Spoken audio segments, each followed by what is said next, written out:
bertempat di Mentok waktu itu. Nah, jadi pada tahun 1933 pusat pemerintahannya itu pindah ke kota Pangkal Pinang, karena kota Pangkal Pinang itu jadi civic center. Jadi akhirnya Belanda mau memindahkan ibu kota waktu itu dari Mentok ke Pangkal Pinang. Nah, jadi kalau di sini daerahnya itu menjadi daerah pusat pemerintahannya. Nah, ini sebelahnya itu jadi bangunan asisten residennya. Terus kalau untuk bangunan residennya itu tempatnya di kantor, di rumah dinas wali kota.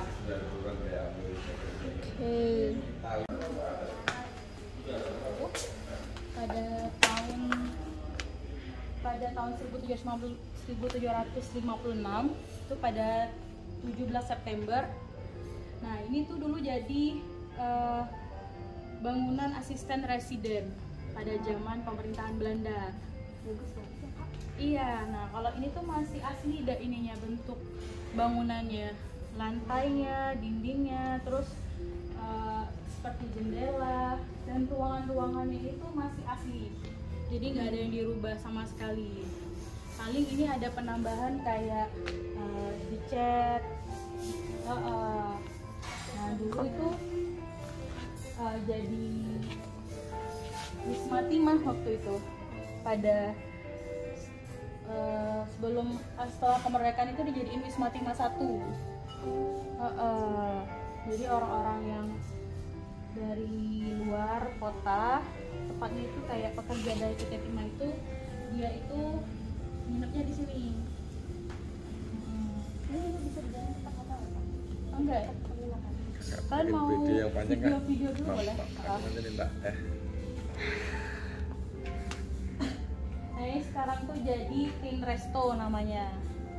Jadi resto Piak Belitung.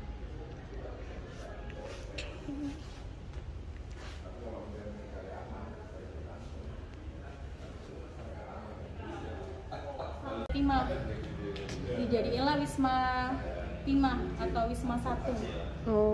Nah, jadi kayak pekerja-pekerja di luar itu kalau dinas luar itu biasanya menginap di sini.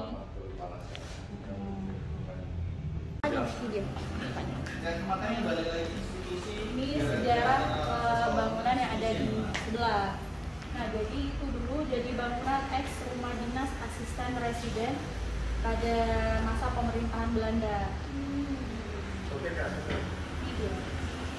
Ini udah dibangun dari sejak kapan? Kenapa? Dibangunnya? Kalau yang di sebelah itu dibangun di tahun 1913. Terus kapan dijadiin kafe sama tempat cagar budaya? Kalau dijadiin kafe itu Bang, awal dijadiin kafe di 2019. 2019 Tin Plaza. Sama juga sama yang galeri. Kemudian dirubah jadi Tin Galeri tahun 2020. Kalau Tin Galeri itu di tahun 2020 resmiannya. Terus yang biasa ngurus rumah ini itu siapa aja? Penanggung jawabnya? Bang, penanggung jawab. Coba. Penanggung jawab. Kalau penanggung jawab dari segi bangunan itu PT Timah di bawah divisi manajemen aset. Kalau produk-produk UMKM-nya di bawah divisi CSR. Terus ini kan pasti udah banyak renovasinya ya. Jadi contoh pernah direnovasi apa aja gitu bangunan-bangunannya? Renovasi ya, perbaikan ya seperti yang rusak-rusak aja, tapi tidak mengubah bentuk aslinya. Terus ada benda-benda peninggalan nggak yang unik gitu? Dari zaman Belandanya itu yang tetap ada di sini. Di sini kan wisma, bukan tempat penyimpanan. Iya. Ini gedungnya aja yang peninggalan. Cagar budayanya. Jadi kalau untuk barang-barang antik yang dari Belanda peninggalannya nggak ada. Paling ada di sebelah. Jadi itu ada peninggalan pada masa Bang Katin Wining. Itu perusahaan timah pada zaman Belanda. Itu biasanya peninggalan yang ada itu kayak piring-piring keramik aja. Cuma itu aja sih deh kalau di sini peninggalannya. Terus Kalau rencana untuk apa ya, mengembangkan galeri ada nggak selama 5 tahun ke depan gitu? Kalau untuk mengembangkan galeri, Bang, pengembangan galeri 5 tahun ke depan. Rencana untuk 5 tahun ke depan paling-paling kita akan memperbesar dan memperluas produk-produk hasil dari UMKM-nya. Oh, baik. Ya, dan pasar-pasarnya marketnya juga. Terus koleksi barang UMKM-nya yang ada di sini mungkin lebih banyak lagi.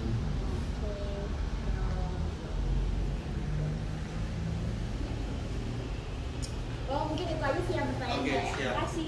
Ya, Terima kasih. aja videonya barang-barang yang tadi. Tahun 1720, kalau yang sebelah kanan itu dibuat di tahun 1832. Oh, peninggalan berarti ya? Iya. Masih bagus ya.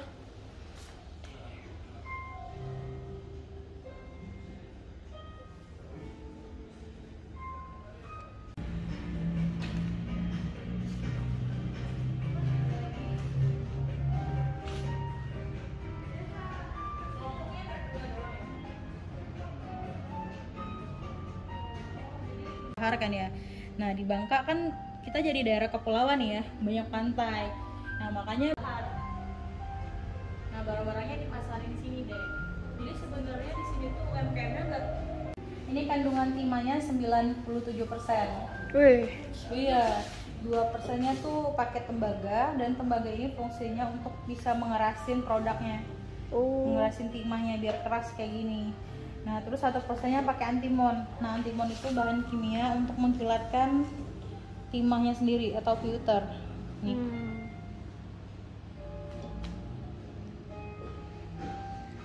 Nah, biasanya kan kalian cuma tahu kan timah itu cuma kayak pasir aja kan ya. Iya. Nah, sebenarnya dia banyak banget yang bisa dibuat dari timah itu. Contohnya buat souvenir kayak gini. Souvenir untuk dikasih ke temen, ke orang-orang penting. Nah, ini jadi khasnya Bangka.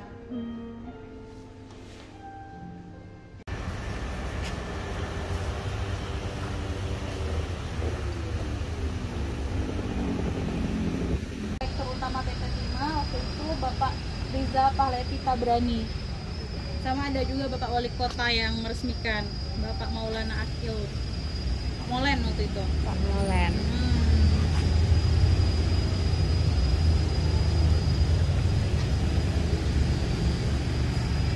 Nah, ini masih asli nih, Dek. Dari jendelanya juga masih asli. Oh, masih asli? Iya, masih asli. Cuma emang kelihatan kayak masih bagus itu karena dicat.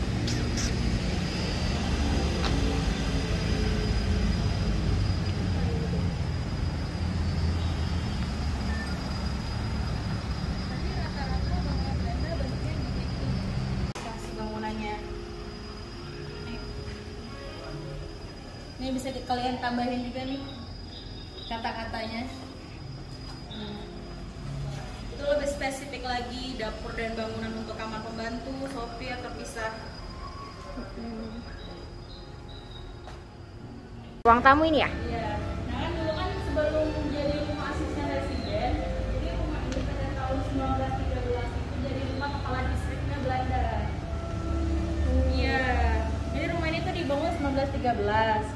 Nah, sebelum jadi rumah asisten residen, itu jadi rumah kepala distriknya Belanda. Nah, ini dia pernah tinggal di sini. Nah, setelah pemerintahan atau ibu kotanya pindah ke Pangkal Pinang, ini jadi rumah asisten residen. Nah, depannya itu landat atau pengadilan itu udah dari zaman pemerintah Belanda.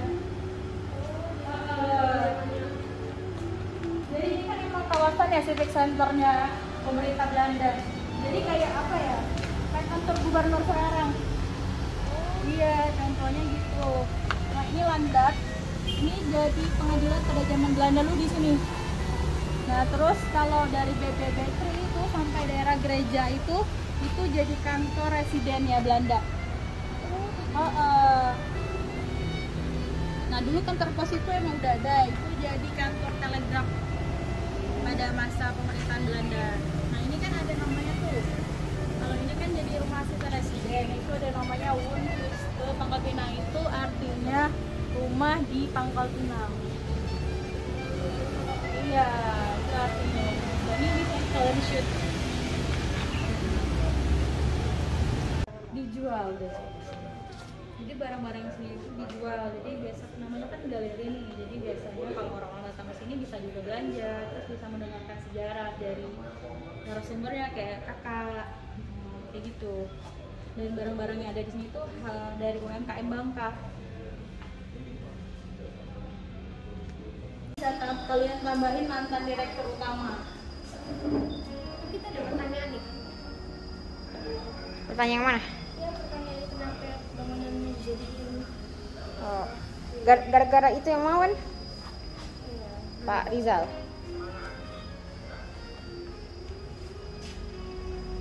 Ini enggak yang ini aja.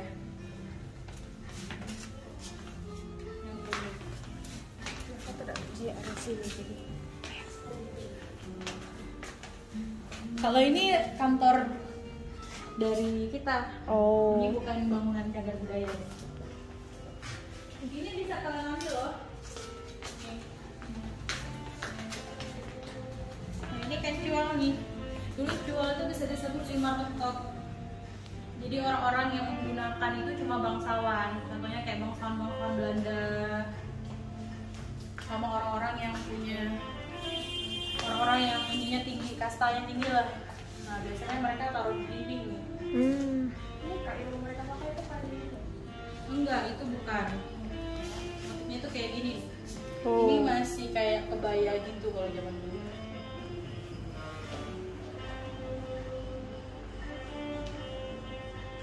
Mantan direktur itu pengen banget jadiin galeri sama resto. Oh, jadi itu alasannya dibuat galeri sama resto. Iya, jadi kan biar ada resto, terus pengunjung juga bisa tuh datang ke galeri sambil lihat-lihat, sambil nunggu makan. Nah, Pak Dirut juga pengen tuh agar UMKM binaan mereka itu mempunyai pasar. Pasar untuk memasarkan produk-produk mereka. Biasa kan kalian lihat kan UMKM kan mereka jualannya itu kadang di rumah, terus ada yang online. Mereka tuh pengen tadi itu mantan di PT Timah itu yang sebelumnya Pak Riza itu pengen ada galeri yang isinya produk-produk UMKM dari binaan PT Timah. Akhirnya pada 2018 jadilah Teens Galeri. Kalau untuk yang ngehias tempat ini supaya jadi kayak bagus kayak gitu siapa ya? Jadi ada desain interior juga. Oh. Kita pakai desain interior, jadi biar lebih wah aja kelihatannya. Iya, lebih estetik ya. Jadi nggak biasa. Iya, pas malam. Ada kalau tergantung juga. Biasanya kan tamu nggak tahu nih mau datangnya jam berapa. Tapi kalau untuk malam itu biasanya rame. Oh, kalau hari ada hari spesifik nggak? Biasanya rame kapan? Weekend kah? Weekend. Weekend. Iya, biasanya kan kalau weekend orang udah pengen liburan tuh. Nah, biasanya ada yang makan di resto, terus ada yang berkunjung ke galeri. Kan di galeri kan nggak harus belanja, kalian bisa Lihat. tanya-tanya cerita, tanya-tanya tentang sejarah Bangka, terus kalian bisa foto-foto, karena kan di sana banyak spot foto kan. Iya. Bagus. Jadi ini untuk Teens Galeri sama resto ini terbuka untuk umum kok deh. Oh. Jadi nggak ada kalangan atas, kalau enggak. Ini terbuka untuk umum. Jadi siapa aja boleh datang ke sini. Walaupun kalian nggak belanja atau belanja nggak apa-apa. Iya. Saya nih kayak kalian nih mau tanya-tanya tentang tugas sekolah boleh ke sini, nggak apa-apa. Oh, iya. Tapi sebelumnya kalau mau tanya-tanya harus ke Teens Galeri. Biasanya sih kalau misalkan kalian kayak pengen pembuatan video, ada vlog gitu, harus janjian nggak apa-apa, soalnya biar ada persiapan dari kalian. Nah, tapi kalau untuk tanya-tanya kayak gini nggak harus janjian sih deh. Oh ya kak. Soalnya ini tuh setiap hari buka. Oh setiap hari? Iya, maupun hari libur itu buka. Sampai tutup itu sampai jam berapa?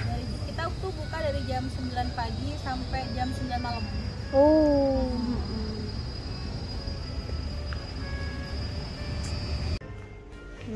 Ini masih pada zaman Belanda. Oh. Terus yang di ruang eksklusif juga kayak gini.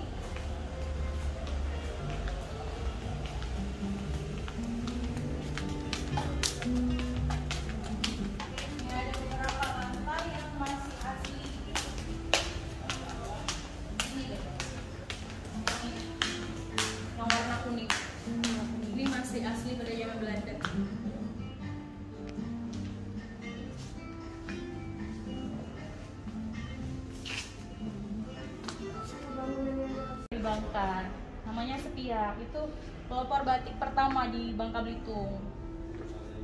Nah ini ada batik-batik dari Bangka Belitung. Udah tahu belum kalau Bangka itu punya batik? Ah, baru tahu sih kak. Baru tahu ya. Nah Bangka itu punya batik, namanya batik Sepiak. Batik Sepiak. Iya, motif-motifnya itu dari Bangka banget. Ini ada daun simpur. Biasanya kan kalau di Bangka daun simpur itu dijadikan kayak pembungkus lontong, terus tempat untuk makan, kayak piring gitu. Nah di sini dijadikan motif juga. Ada biji kopi, terus ada motif gelas kopi juga di sebelah sana. Gelas kopi. Mana? Sini. Nah kalau ini kain cual, kain khas dari Bangka Belitung.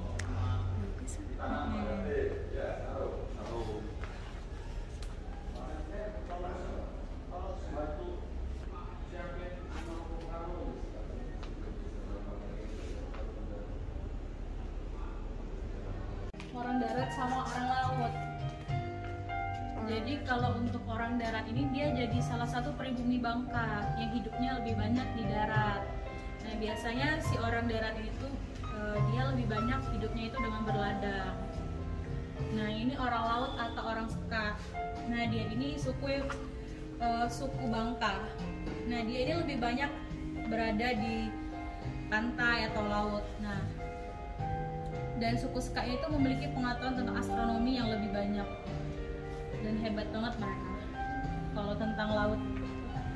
Iya, mereka sempat ketemu sama ini di masa penjajahan Inggris.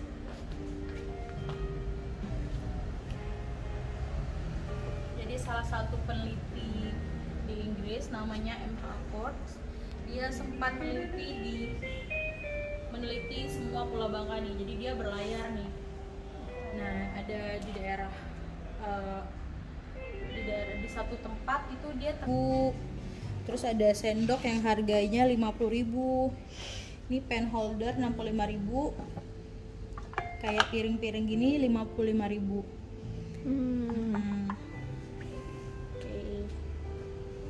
Kak, itu namanya Idang Rasidi. Jadi dia kecilnya tuh di sini sama keluarganya. Mungkin tahu Idang Rasidi. Dia salah satu masro dari Bangka, bahkan dia udah ininya penampilannya. Nah ini dulu sempat jadi kamar juga. Kalau mau video boleh. Sudah video ini deh.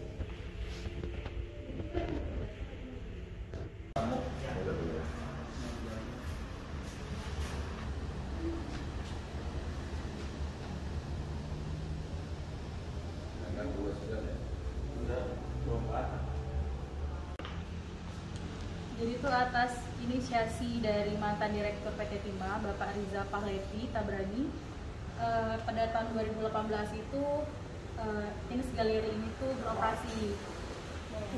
Ya, jadi untuk bangunan ini tuh difungsikan menjadi Teens Gallery. Jadi dia untuk showcase produk UMKM dari mitra binaan PT Timah deh.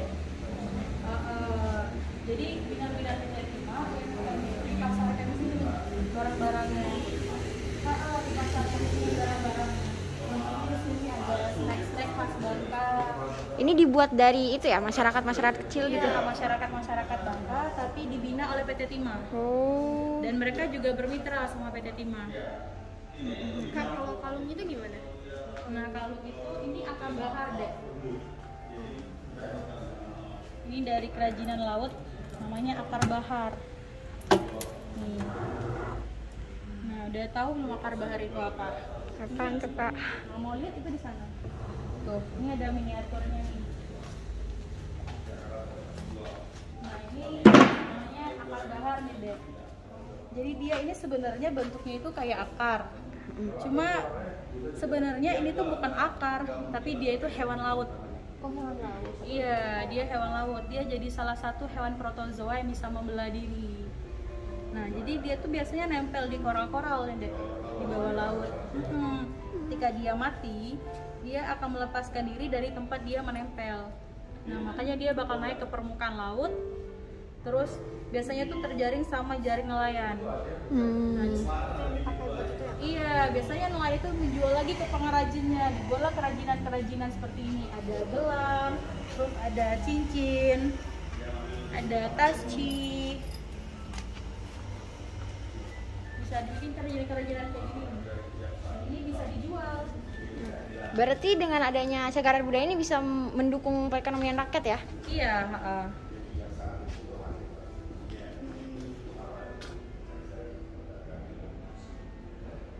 itu waktu itu Kesultanan Palembang itu kan sempat datang ke Pulau Bangka nih deh, pada abad ke-17. Nah, Sultan Palembang ini kan punya istri nih. Nah, istrinya ini adalah orang dari Siantan, Malaysia. Namanya Zamna. Nah, dia akhirnya kan datang ke Pulau Bangka dan menempat dan tinggal di Mentok nih. Nah, dia ini hobi banget sama nenun. Gara-gara hobi nenunnya ini, akhirnya dia bisa bikin kain ini, namanya cual. Jadi dari sejarahnya ini, kain ini tuh dibuat oleh istri dari Sultan Palembang yang berasal dari Siantan, Malaysia. Makanya sebenarnya motif-motif cual ini tuh banyak sekali agak ada kemiripan sama Palembang. Kalau Palembang kan punya songket nih. Nah, Bangka juga punya kain khasnya namanya cual. Bangka itu di masa Kesultanan Palembang. Jadi tujuan mereka datang emang untuk mengambil timah yang ada di Pulau Bangka.